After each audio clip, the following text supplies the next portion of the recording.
A punto del doctorado. Se ha desarrollado en áreas del periodismo, en medios de comunicación, en el desarrollo académico, investigación en literatura, filosofía, así como estudios de cultura y arte. Ha publicado artículos relacionados con el arte, la pintura, y ha sido catedrática y conferencista de varias universidades a nivel nacional e internacional, a nivel licenciatura y posgrado, y actualmente trabaja en la promoción del arte y la cultura en diversos medios de comunicación. Óscar Montero, escritor y guionista de cine, estudió en el Centro de Capacitación Cinematográfica, diplomado de la Escuela de Escritores, SOGEM, licenciado en Ciencias de la Comunicación y maestro en Educación. Se ha especializado en talleres de periodismo y guionismo, egresado de talleres internacionales de distintos países. Pertenece a la plantilla de profesores de la SOGEM y es investigador de documentales, guionista, productor, escritor y, por supuesto, profesor de la Autónoma de San Luis Potosí. Con ellos los dejo para que platiquen, presenten a uno de los mejores escritores y editores que hoy tiene este país. Alberto Ruy, bienvenido, bienvenidos. Muchas gracias. Bueno, a ver si puedo hablar, sí. Muchas gracias a todos por su presencia este día tan caluroso aquí en San Luis Potosí. Gracias a la Universidad Autónoma, gracias a Patti y a todos los que hacen posible esta feria año con año en San Luis Potosí. Y obviamente me costó 2 años atrapar a Alberto para que estuviera aquí, y entonces tuvimos que mover ciertas circunstancias para que él nos pudiera acompañar en esta ocasión, la cual me siento de verdad, Alberto, muy, muy honrada. Y hay muchas cosas que decir de él. Obviamente me extendería y nos llevaríamos todo el evento si hablara específicamente de su biografía, bibliografía, etcétera, porque ustedes saben muy bien que además de todos los libros que ha publicado, es un gran editor, pero sobre todo, Alberto, le debemos agradecer esa difusión del arte y la cultura de nuestro país, que siempre estas personalidades tienen una función como de un pulmón que necesita nuestra nación o cualquier contexto o cualquier pueblo. Y además, bueno, ha sido multipremiado, tienes premio Javier Villaurrutia, ahora esta novela que se presenta, Los sueños de la serpiente, es premio Mazatlán del año anterior. Y bueno, hemos platicado también Óscar y yo en cómo nos vamos a desarrollar. Yo sé que ustedes lo quieren escuchar a él, más que a mí o más que a nosotros. Lo quieren escuchar a él, pero tengo 2 apuntes, 2 lecturas que hacer en torno a esta historia, Alberto, porque necesito confesar delante de toda la gente que envidio profundamente que hayas sido alumno o trabajado con grandes filósofos franceses en los que yo hubiera estado maravillada de haber escuchado, específicamente Roland Barthes, Gilles Deleuze, no sé obviamente si estuviste, pero con Paul Ricoeur, que es alguien al que yo he estudiado muchísimo, y este contexto de esta novela que en un principio no me pareció tan accesible, es decir, uno no se lo puede llevar a la playa con un coco, sino uno tiene que sentarse en la mesa bajo una luz, 2 cocos con bastante tequila para poder entender y aproximarse a esta obra que de cierta manera tiene múltiples lecturas, como tiene múltiples textos uno tras otro. Genet le llamaría un palimpsesto, un texto con otro texto, no solamente en géneros literarios, sino también en temas, referentes reales, contextos históricos importantes, pero todos ellos nos engloban a la construcción de la memoria, del lenguaje y por lo tanto de la identidad humana. Es un tema filosófico, de cierta manera. Roland Barthes decía que el lector tendría que surgir ante un texto y mata al autor, ¿verdad? En ese sentido. Pero está aquí implícito en esta novela este sentido de que yo les hablo de Roland Barthes, está Gilles Deleuze con toda la cuestión del deseo, que no solamente el deseo es como un tema que amarra, es un listón que abraza toda tu obra poética. El año pasado estuvimos con Quinteto de Mogador, estas novelas que se enlazan a través del deseo, y es un tema muy específico que habla Gilles Deleuze, este filósofo francés que a mí me ha tocado trabajar muchísimo con él en sus libros. Está Paul Ricoeur, pero está Aristóteles, está Henri Bergson, en todos estos textos velados que construyen una historia donde se necesita ir paso a paso para poder comprender que la única forma, ya se callaron todos, que la única forma de poder construir la historia y la identidad propia tiene que ver con la memoria a través del lenguaje, Alberto. Es una cuestión que parece fácil. Wittgenstein podría estar también aquí metido, y a lo mejor las interpretaciones de los lectores pueden variar. Obviamente Óscar nos va a dar otra interpretación que él también ha hecho, pero a mí me llamó muchísimo esta intención de cómo pusiste una mezcla, no solo de cuento, no solo de historia, no solo de poesía, no solo obviamente la novela como tal, sino cómo vertiste todos estos pensadores a lo largo de la historia de la humanidad en un tema tan interesante que tiene que ver con la construcción de nuestra propia identidad. Esto es mi primer planteamiento, que a mí me encantaría que pudieras desglosar y que el público disfrute lo que nos vas a responder. Muchas gracias, Alberto. Muchas gracias.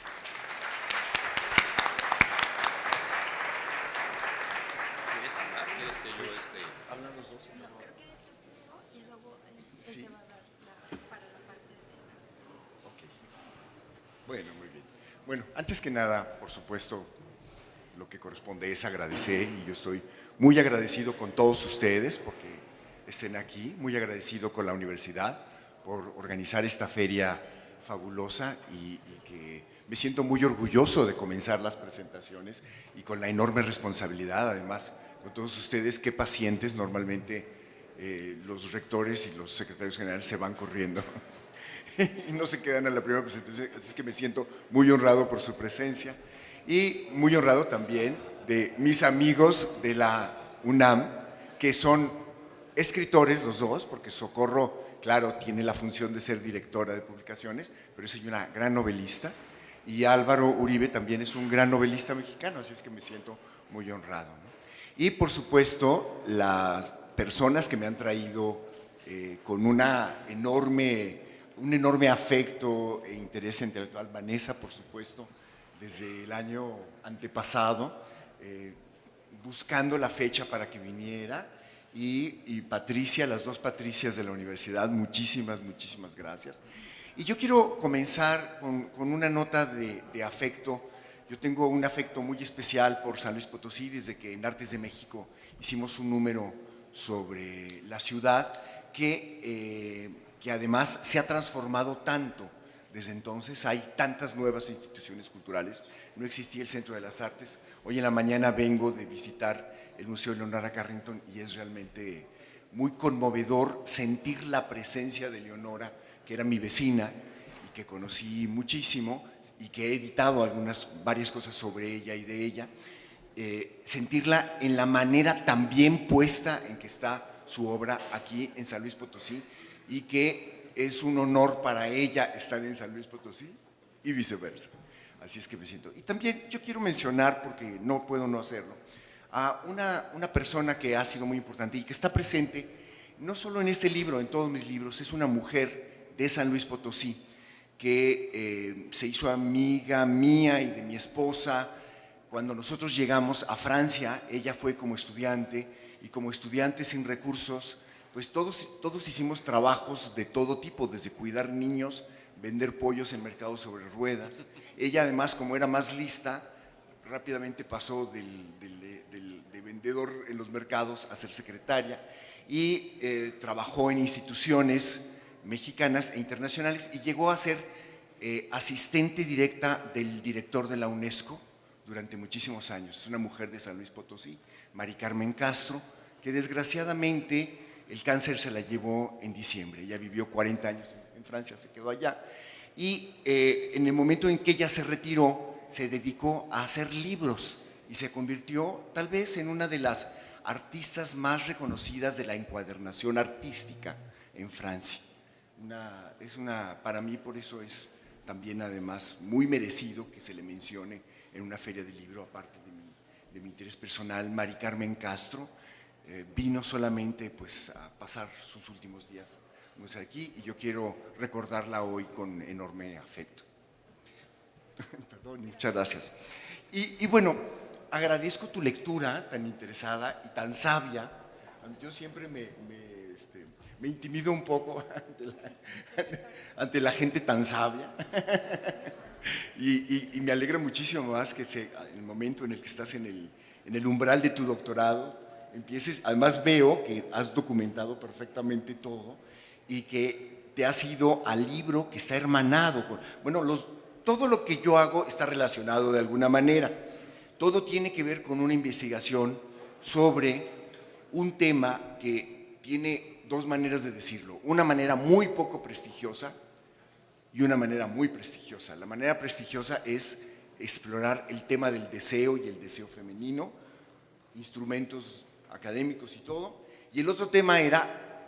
ya llano, era entender cómo carajos, les dije la manera vulgar de decirlo, entender cómo carajos se quita la mala educación de macho mexicano que uno adquiere. La manera de decirlo es tratar de comprender el deseo femenino. Y entonces, como yo quería seguir viviendo con la mujer con la que vivo ahora cuando empezaron a surgir esas crisis, empecé a escribir una obra literaria que mucha gente la considera fábula, pero en realidad una de sus dimensiones es que es una investigación en la cual yo pensé que no me iba a tardar tanto tiempo, pero en la cual, después de 30 años de escribir las 5 novelas que fueron apareciendo en plazos de entre 6 y 7 años cada una,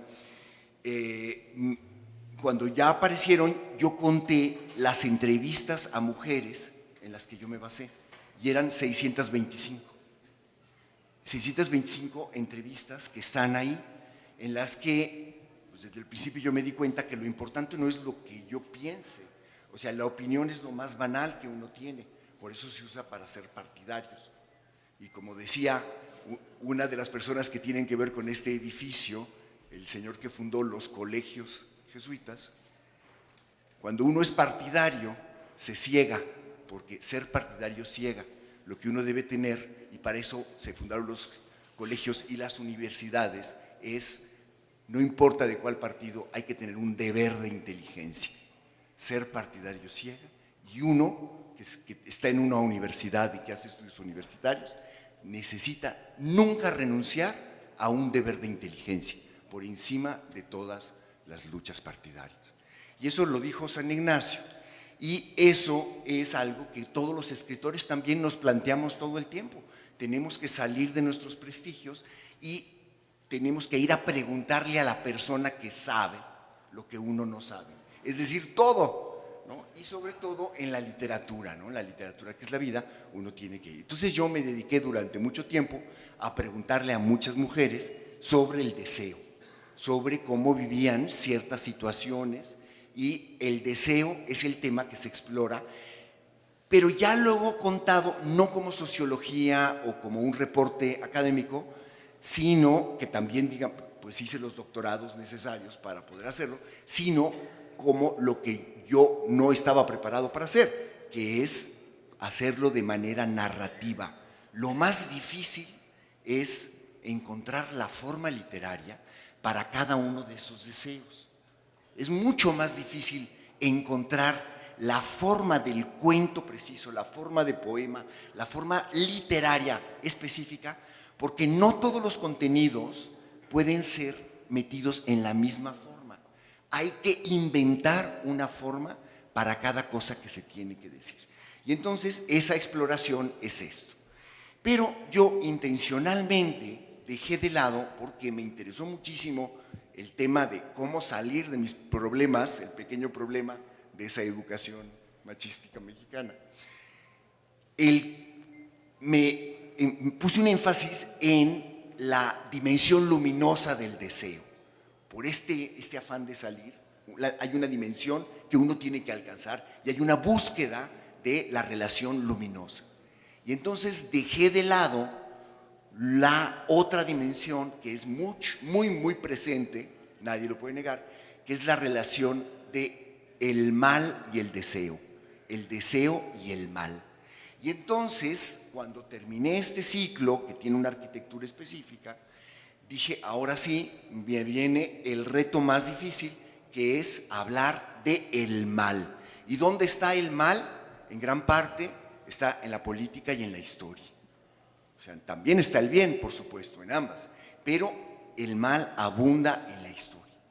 Y durante mucho tiempo antes, yo había trabajado, de hecho, mi primera tesis universitaria, la hice sobre el cineasta Eisenstein, soviético, que vino a México y que hizo una producción frustrada. Toda la gente habla de los problemas de la producción, porque no se realizó, de qué hizo en México, y yo me dediqué a investigar eso, pero también me dediqué a investigar sus relaciones con el poder soviético, sus relaciones directas con Stalin, dándome cuenta de que él no terminó la película porque a Stalin le urgía que regresara y le dijo a los que estaban patrocinando la película, que eran escritores norteamericanos que cobraban derechos de autor con ediciones soviéticas, ediciones de 250,000 ejemplares que nunca tuvieron en su país, y detuvieron todo y él tuvo que regresar. Entonces a mí me empezó a interesar el tema de las relaciones entre los artistas y el poder durante la revolución.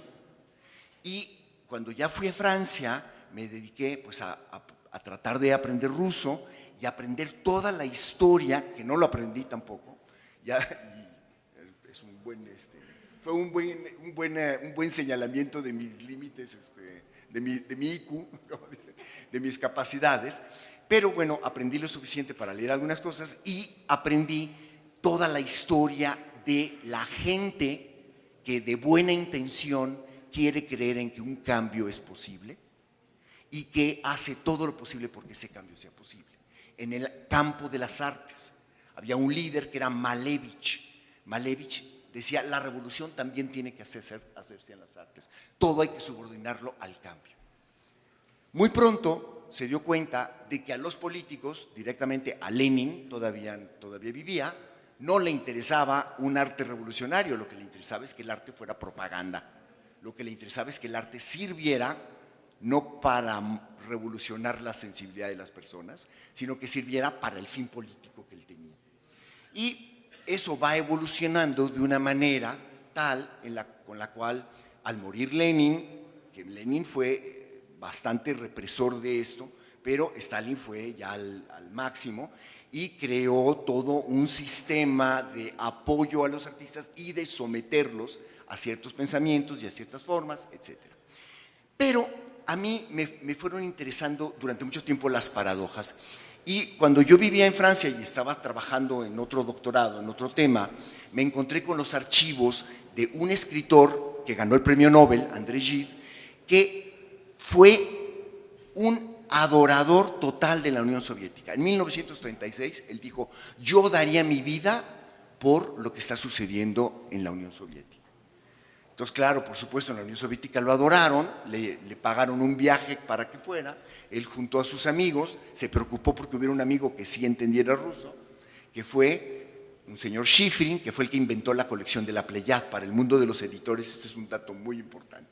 Y este señor Shifrin lo acompañó a Rusia, y a pesar de que Stalin en ese viaje no se enteró de los campos de concentración, no se enteró de las hambrunas provocadas por el mismo Stalin en Ucrania, en las cuales murieron 5 millones de personas en 5 años, no se enteró de todo lo más terrible que estaba sucediendo, se dio cuenta que él se había equivocado, que no valía la pena dar la vida por aquello, que no valía la pena ni dar la propia vida ni asesinar a nadie por aquello, que el cambio no justificaba no darle dinero a lo que se necesita, que no justificaba matar, que no justificaba pedirles condicionamientos a todos. No se justificaba. Y este hombre, que era un creyente, empezó a darse cuenta que había una enorme tristeza de la verdad, que la verdad lo entristecía. Pero le fue peor cuando regresó a Francia y dijo, pues ¿saben qué? Me arrepiento, no estaba yo tan ilusionado. Y entonces todos los franceses que eran cercanos al Partido Comunista se lo comieron. O sea, lo veían en la calle, se cruzaban en la banqueta, escribieron artículos, lo demolieron. Tuvo la suerte de que no había Twitter, sino también se lo hubiera habido, pero digamos los bots y trolls potenciales y reales que había en aquel momento se lo acabaron. Entonces escribí este libro, que además todavía Octavio Paz me regaló un prólogo muy generoso. Pero yo seguí trabajando sobre el tema. Me interesaron mucho y voy a tener una próxima novela sobre la poeta Ana Akhmatova, pero bueno, esa es otra idea.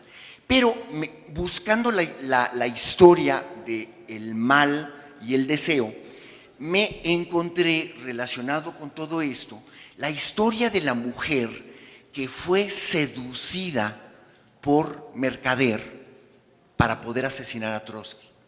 Y la relación con el deseo es tan fuerte que durante 2 años fueron amantes, para que él se pudiera acercar 15 minutos. Y entonces la historia de ella empezó a revelárseme, porque yo dando clases en la Universidad de Stanford tuve una alumna que era sobrina de esta mujer, Silvia Agelov. Y ella me dio acceso a todo eso. Aparte, me enteré porque ella publicó un artículo defendiendo a su tía, porque a la tía la acusaron de ser cómplice del asesinato de Trotsky. Y ahora que yo he ido a ver las actas del Ministerio Público, ella no solamente fue procesada, fue condenada, tuvo una condena que fue anulada por el presidente Cárdenas por petición expresa de la viuda de Trotsky. Y entonces empecé a averiguar toda esta historia de una mujer que tiene un amante que es su dios, este amante, que ella era trotskista, entonces tenía también un dios político que era Trotsky, y uno de sus dioses asesina al otro, y ella es el instrumento para lograr eso. Pero me iba metiendo en una cosa muy personal que todavía afecta a la familia, y me encontré a un personaje que era un mexicano que estuvo enamorado de Silvia Agelov antes de que ella se enamorara de Mercader. Y este personaje mexicano era de Jalisco, emigrado a Estados Unidos. Ella, como era trabajadora social, lo metió a trabajar a la Ford en el momento en el que Stalin le compra a Henry Ford, que era un genio, una fábrica para poder hacer la Detroit soviética. Y entonces ahí entra otro tema muy interesante, que es el tema de la admiración que tenía Lenin por Henry Ford, porque Lenin escribe sobre lo que llamaban el trabajo científico, el taylorismo, que era la explotación del hombre por el hombre, la explotación del trabajo mecánico, y llega un momento en el que cuando ya empieza a gobernar se da cuenta de que, según la teoría marxista, de que primero hay que ir del modo de producción campesino al modo de producción capitalista, que es el modo de producción industrial, y de ahí cambiando a los dueños al modo de producción socialista. Él está en un país campesino y tiene que volverlo industrial, y el modo de volverlo industrial es el taylorismo. Y entonces el primer libro, uno de los primeros libros que publica Lenin es Las Memorias de Henry Ford. Y ahí hay una paradoja tremenda, pero que es lógica también. Y antes hace la Detroit soviética, y a los 5 años, porque Henry Ford vendió la fábrica, que era una fábrica de la que él ya se iba a deshacer por cambiar de modelos.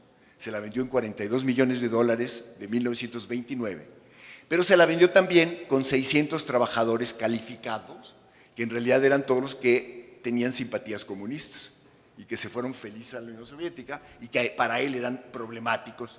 Entonces, lo más terrible es que a los 6 años, esos 600 trabajadores, con la excepción de 25, habían sido asesinados. 600 y sus familias habían sido asesinados. Y se escaparon, hay testimonios de 4 o 5 de ellos, entre ellos de este mexicano. Y es toda la historia en la cual este personaje después entra, su historia es que él empieza a ser sujeto de una experimentación de manejo de la memoria que hacen los científicos soviéticos, que significativamente la hacen en el mismo centro de estudios científicos donde estudian la ciencia de los venenos, porque en el siglo XX nadie fue más avanzado en la ciencia de los venenos que los soviéticos. Y entonces pierde la memoria, y toda la segunda parte de la novela es su afán por reconstruir la memoria, por recuperar su identidad, porque él ha sido manipulado, él se quedó a medio camino en el experimento, no sabe nada de nada, y poco a poco, eso sí, en la novela yo ahí sí manipulé, le puse un muy buen doctor, que es Oliver Sacks, y entonces empieza a recuperar la memoria poco a poco con lo que ha escrito en las paredes de su clínica. Y aquí llego al tema que tú habías mencionado, de el lenguaje y sobre todo la poesía, antes de pasarte la palabra, la poesía como el instrumento que permite entrar en dimensiones humanas donde otros discursos no entran. Milan Kundera dice, ¿por qué existe todavía la poesía? ¿Por qué existe todavía la novela? No es porque sea algo decorativo, la poesía no es para decir las mismas cosas de manera bonita. La poesía es un instrumento que entra en una dimensión humana donde el psicoanálisis, la economía, la sociología, incluso mucha de la narrativa, no pueden entrar. Y entonces eso le sirve a este personaje para ir entrando en eso que él lleva como pulsión dentro y que va encontrando las palabras cada vez como un hilo dentro del laberinto, ¿no? Y entonces esa es la función del lenguaje, como la medicina para reconstruir su identidad. Una respuesta larga para llegar a tu pregunta. Y entonces pasamos a... Perdón.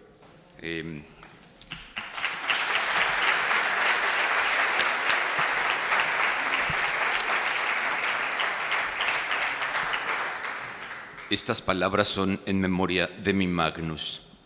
Los sueños de Alberto. Me llamo Juan, me llamo John, me llamo Iván, me llamo Ian.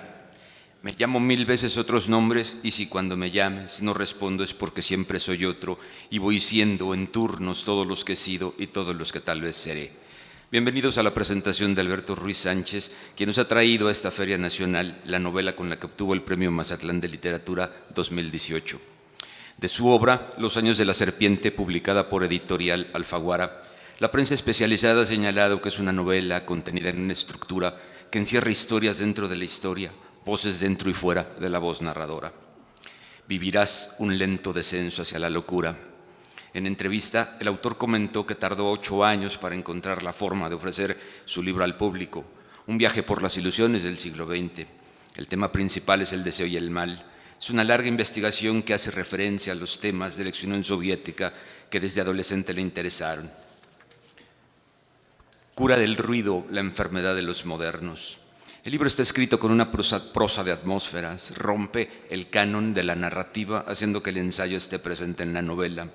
La prensa especializada ha señalado que, en apariencia sencilla, esta novela es una serie de cajas chinas donde la mente humana y la historia escapan de ahí, como oleadas de caligrafía oriental que revelan así sus sueños secretos. Los sueños de la serpiente se arriesga al narrar diferentes temas y espacios narrativos en una sola aventura literaria. Es una novela desconcertante que consigue mantener viva la atención del lector pese a su extremada singularidad. Una de las muchas cosas que trata de explorar el libro, dijo Ruiz Sánchez en alguna entrevista, es cómo detrás del deseo de una utopía se justifican, a veces, cosas terribles. Cuando se lucha por una causa uno se ciega, se entra en una circunstancia que no es solo de fe, sino de una racionalización de la ceguera. Cronista de las comedias, de la cultura y a la vez de las tragedias de la política. El libro trata de textos breves, escritos en cartones cuyos reversos contienen collage en los que abundan las serpientes que el escritor protagonista recoge en una carpeta rotulada con el mismo nombre. Por debajo repta la ciaga simbología de los ofidios. Dado el carácter onírico y el dramatismo de los envíos, ese narrador baraja la posibilidad de que su autor esté recluido en un hospital para enfermos mentales. Hormigas, Hormigas, siempre están presentes las hormigas. Así, el pasado reaparece de forma fragmentaria e incoherente, envuelto en el delirio y alejado de las convenciones narrativas del realismo contra las que se lanzan dardos envenenados. La historia se convierte en una serpiente que sueña en las venas de ese hombre y que está dominada por la necesidad de ser contada, señaló también la prensa especializada. El texto se llena de seres trastornados a causa de las atrocidades vividas y, aunque en determinados momentos hay lugar para el amor, el contenido se va centrando en una de las historias más espeluznantes del siglo pasado, la de la construcción de una utopía comunista revolucionaria que no tuvo límites y que terminó bajo el auspicio de Stalin, justificando el asesinato. Los sueños de la serpiente no es una novela de denuncia, tampoco es una novela experimental, pero sí es una novela donde convergen el ensayo, la novela política, la biografía, la memoria, la conjetura histórica y el poema en prosa. La novela está hecha con fragmentos de literatura, de historia y de algunas vidas, ficticias o reales, que tuvieron que remar contra la corriente, incesantemente arrastrados hasta el pasado. Cada deseo requiere una forma literaria distinta. El protagonista sueña con la serpiente todo el tiempo y al mismo tiempo y al final se va dando cuenta que él es el sueño de la serpiente. La serpiente no está en su sueño, él está en el sueño de la serpiente. Esas serpientes son las ilusiones del siglo XX que se convierten en la justificación de hacer el mal en nombre de transformar al mundo, comentó el autor en entrevista. La obra cuenta la historia de un hombre que pierde la memoria y poco a poco nos vamos dando cuenta de que fue manipulado y la perdió en una operación de espionaje y la va recuperando muy poco a poco con la ayuda de un gran personaje, de Oliver Sacks. Eso es lo que cuenta esta novela, la historia de una reconstrucción, la reconstrucción de la psicología de un personaje que ha pasado por una catástrofe y el terremoto de un siglo y que se está tratando de reconstruir. En el desarrollo del libro, las piezas aparentemente arbitrarias que uno encuentra comienzan a cobrar sentido. Toca el tema del mal y la maldad del ser humano. En el libro hay historias sobre el asesino de León Trotsky, también sobre el pintor Martín Ramírez, que falleció en Estados Unidos. Son los delirios de una persona con problemas demenciales que se vuelven un torbellino, reveló Ruiz Sánchez en otra entrevista. ¿Qué es lo necesario para volverse loco?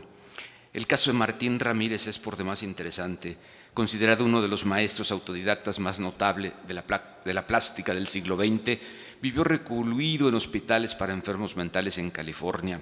Su sorprendente obra ha sido expuesta en el Museo de Arte Folclórico de Nueva York, en el Museo Nacional Centro de Arte Reina Sofía, en la Galería Felix-King de Chicago, el Museo Guggenheim de Nueva York, el Museo de Bellas Artes de Berna, Suiza, y en el Centro Cultural Arte Contemporáneo de la Ciudad de México, en donde yo pude experimentarla. Sí, ese Martín Ramírez también es uno de los protagonistas de la obra de Ruiz Sánchez. Los niños de la serpiente ha sido considerada como una criatura híbrida que palpa la biografía y se interna por los cauces del periodismo de divulgación. En vez de marchar por la avenida del realismo, el anónimo narrador prefiere ir palpando los materiales hasta encontrar el punto exacto que le permitirá tomar un cabo mediante el cual irá desovillando la madeja. Cuervos, cuervos, cuervos. Los cuervos siempre están de luto, señalaría Hugo Argüelles. El asunto central es la memoria y su papel en la conformación de la personalidad.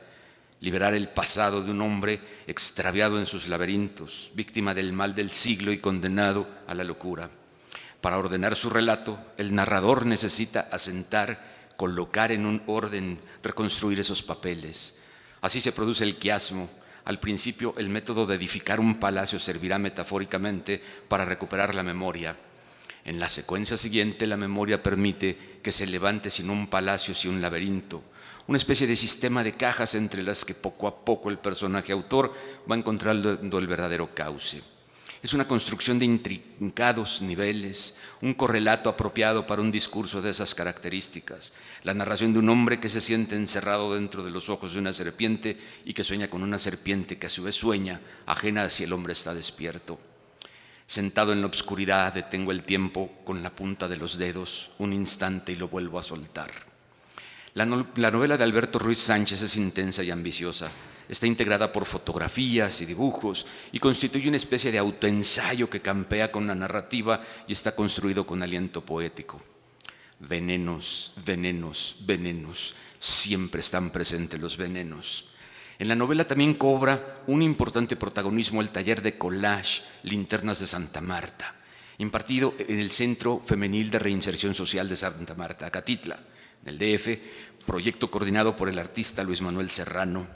¿Quién me diría que entre las páginas de la obra de Ruiz Sánchez reencontraría al mismísimo Indio Serrano, apodado así después de dirigir su mítico cortometraje titulado Por eso en Mixquic hay tantos perros, producido por el CCC allá en los meses de 1985, al que el mundillo de los estudiantes del cine nacional acusó peyorativo que la obra de Luis Manuel era una creación tardía del ya entonces fallecido Emilio Indio Fernández por contar una historia del México indígena y sus leyendas.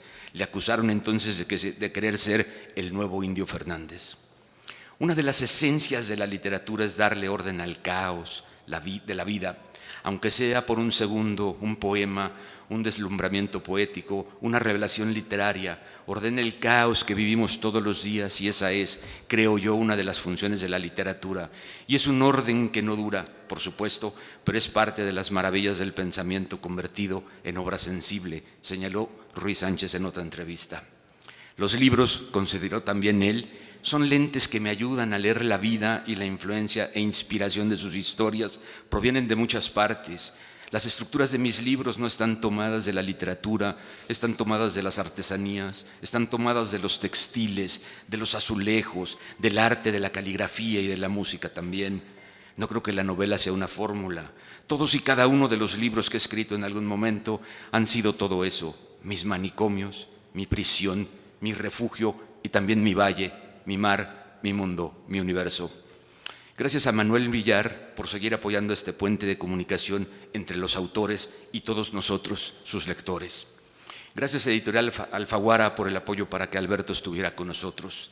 Gracias también a la licenciada Patricia Ramos Fandiño, a Cintia Valle Mid, a Patricia Flores y a todo el equipo que colabora con ellas.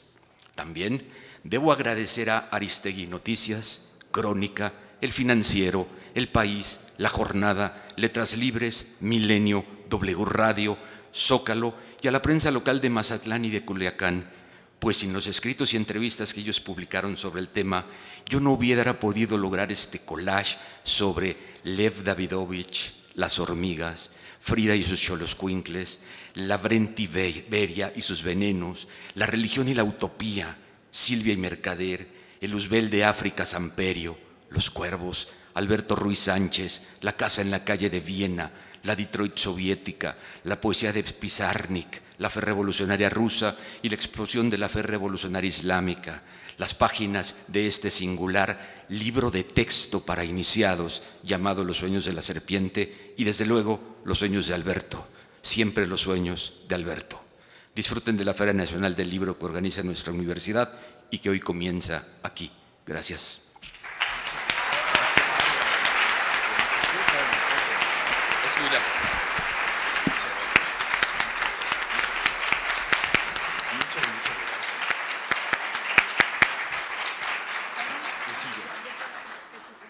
Yo contesto. Bueno, antes que nada quiero agradecer con mucha emoción que menciones a Luis Manuel Serrano. Sí. No sabía que lo conocías. Sí. Aparte de que es un gran amigo y es un gran artista, él es uno, yo no sé si el mejor collagista que hay en México. Eso de el mejor, los mejores, no sé, pero es muy bueno. Es un maravilloso artista y él se ha dedicado durante muchísimos años, hasta unos meses en que ya la 4T le dio guillotina, a tener un collage, un taller de arte de collage en la prisión de Santa Marta, Acatitla, la prisión de mujeres de Santa Marta, Acatitla. Yo conocía el proyecto porque en Artes de México publicamos, por su inmensa calidad, un suplemento especial dedicado a la obra de estas mujeres. Una cosa muy impresionante, muy impresionante. Luis Manuel tiene una película que se llama, bueno, son las internas. Documental, sí. Entonces la película se llama Las linternas de Santa Marta. Es una película sensacional.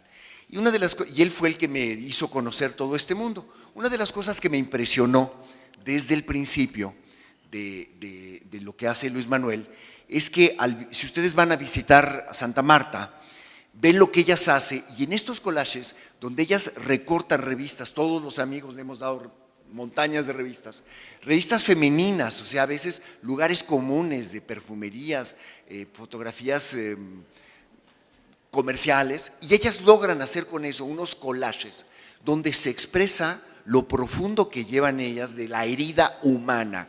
Ahí está la señora que mató a su mamá, está la mataviejitas, y algo que yo puse uno de los collages, le compré a una de las presas, El de Luzbel. un collage Sí. increíble, y una de las cosas que él ha logrado es darles los instrumentos mentales, creativos, para poder expresar el infierno que llevan dentro. Y de alguna manera hay una pequeña dosis de terapia en esto. Pero ustedes van a ver luego donde viven ellas, en las celdas, y lo que van a encontrar son ositos de peluche, muñequitos de Walt Disney, o sea, cosas que estéticamente, pues todos somos muchas cosas, ¿no? Pero expresan otra dimensión de ellas. Pero la dimensión profunda, la dimensión que toca lo más adolorido del ser humano, solo está en los collages. O sea, los collages son la poesía que no son los ositos de peluche y las calcomanías color rosita, no sé qué, comerciales, ¿no? Y entonces, para mí, como escritor, el reto es lograr tocar esa dimensión humana como lo hacen con los collages. O sea, es un ejemplo para mí. Y cuando estoy escribiendo una novela sobre una mujer que fue traicionada, esta mujer donde uno de sus dioses, el amante, mata al otro dios que es el líder político, es una mujer traicionada, y entonces yo me dije, yo tengo que alimentarme de lo vivo. ¿Dónde voy a ir? Pues donde está esta gran concentración de mujeres traicionadas. Porque el 85% de las mujeres que hacen collages con Luis Manuel Serrano fueron traicionadas por su pareja. Están ahí porque fueron traicionadas por su pareja. El narco que las emboletó, se peló.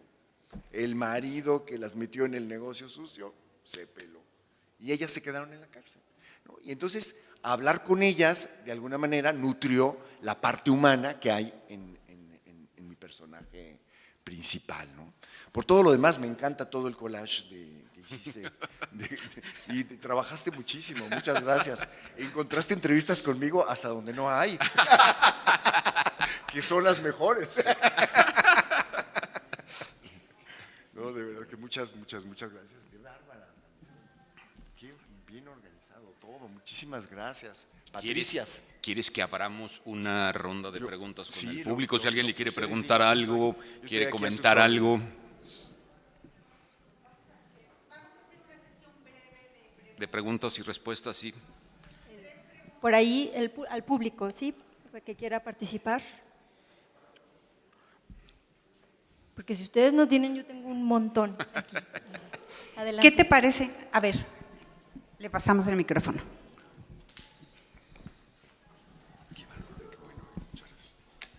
Maestro Alberto, siempre encantador con sus presentaciones de libros. ¿Qué vamos a encontrar más en El sueño de la serpiente que no nos haya dicho el maestro, como para tener esa curiosidad? Conocemos ese quinteto de Mogador que nos encanta, que nos fascina. Me entristece o me entristeció en su momento la tristeza de la verdad, pero ahora, pues Los sueños de la serpiente, seguramente hay algo más que no nos ha dicho. Bueno, o sea, es una novela donde no hay buenos, porque me preocupé que no hubiera tampoco artistas, porque los escritores tenemos a pensar que los artistas son buenos, ¿no? Y entonces es un error muy grave. Y entonces no hay buenos, en este libro no hay buenos, ni siquiera el protagonista. Él perdió la memoria, no sabemos qué hizo, y él poco a poco va recordando. Y pues para mí también es el principio de varios libros en los cuales él va recordando otras situaciones interesantes, ¿no? Entonces lo que hay es como la semilla en potencia para unas historias que vendrán, entre otras, la historia de una mujer que es una gran poeta, de la cual un joven poeta georgiano, que lo suyo era el canto gregoriano, que seducía a las masas. Bueno, las masas, venía gente de los pueblos vecinos a escucharlo cantar canto gregoriano. Su padre era un borracho, él era bastante psicópata, golpeador, pero lo suyo era ser un joven poeta, y los poetas de la generación mayor a la de él lo despreciaban, lo despreciaron. Entre ellos los que se llamaban los acmeístas, y entre ellos una gran poeta que se llama Ana Akhmatova. El joven enamorado de la poeta despreciado, que la amaba y la odiaba, se llamó Stalin. Y entonces es la historia, es una historia como digamos, es la historia de la envidia y la admiración y el poder. La odiaba tanto que decidió no matarla. Le mató al marido, le metió al hijo a la prisión 5 veces. Pero era tan psicopática la relación con ella que ella escribe un poema sobre cómo el árbol que ella ve desde su ventana le da libertad. ¿Y sabes lo que hace Stalin? No corta el árbol, no. Manda a hacer una estatua de él inmensa y la pone entre su ventana y el árbol. O sea, una psicópata. Pero le prohíbe publicar y luego le prohíbe escribir. Y tiene un micrófono para grabar todo lo que hacen sus conversaciones, ¿no? Y entonces le dice, ya tenemos que cortar, ¿verdad? El tema de la siguiente novela es cómo hizo ella para escribir uno de los grandes poemas del siglo XX, que se llama Requiem, sacarlo de ahí, porque venían a ver la gente, los visitantes, y al salir los esculcaban, no podían sacar nada, ¿no? Entonces ella fumaba. Y entonces cuando venía la visita, Pasternak o algún otro de sus amigos, ella escribía 2, 3, 4 versos según la capacidad de memoria de su visitante. Platicaban de cualquier cosa y al irse la visita lo quemaba y se lo llevaban en la memoria. Ya después con los años armaron el poema, ¿no? Entonces la historia de cómo las palabras arden por su fuego propio, ¿no? Muchas gracias, Alberto. Gracias a Óscar también. Vamos a pasar, Pati. Primero quisiéramos pedirle al rector, el maestro Manuel Fermín Villarrubio, que suba al escenario para que entregue el reconocimiento que se le entrega. Ay, perdón por la redundancia. Para que entregue el reconocimiento.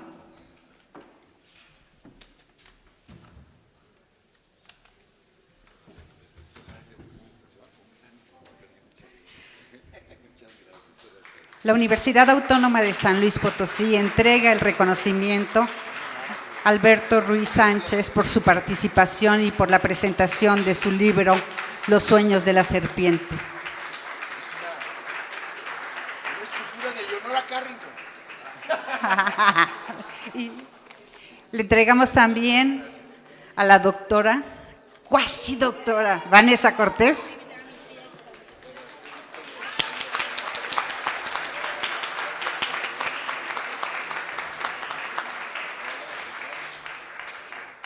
Y el rector entrega el reconocimiento al maestro Óscar Montero por su participación en la presentación del libro de Alberto Ruiz Sánchez.